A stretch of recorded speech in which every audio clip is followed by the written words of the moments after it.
Aurobindo pharma Polepally ఎస్ఎస్ఎడ్లో ఉన్నది. అక్కడ వాళ్ళు పొల్యూటెడ్ నీళ్ళు వదులుతున్నారు. ఆ నీళ్లు వదలొద్దు, వదిలితే ఫ్యాక్టరీని కాలబెడతా అని చెప్పి కూడా ఒక స్టేట్మెంట్ ఇవ్వడం జరిగింది. దాని తర్వాత అసెంబ్లీలో కూడా మాట్లాడినాను, పొల్యూషన్ బోర్డు యాక్షన్ తీసుకోవాలి, కానీ ఇప్పటివరకు ఏమి యాక్షన్ తీసుకోలేదు.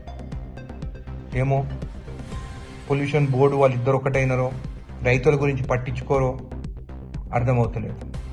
ఒక ఎమ్మెల్యేగా నా నియోజకవర్గంలో రైతులకి అన్యాయం జరిగితే ఊరుకునేది లేదని చెప్పి కూడా నేను ఎన్నోసార్లు చెప్పిన. ఇంకా ఓపిక లేదు నాకు. ఇంకా పొల్యూషన్ బోర్డులో కంప్లైంట్ ఇచ్చుకుంటా, స్టేట్మెంట్ ఇచ్చుకుంటా, ఇంకా నాకు ఓపిక లేదు.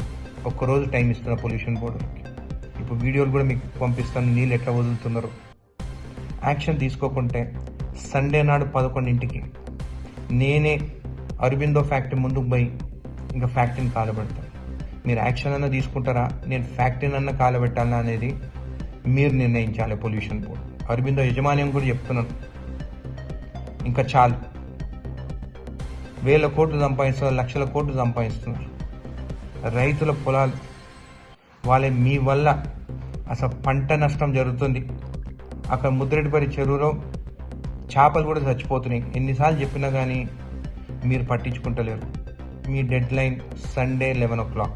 నేను వస్తున్నాను మీ ఫ్యాక్టరీ ముందుకి.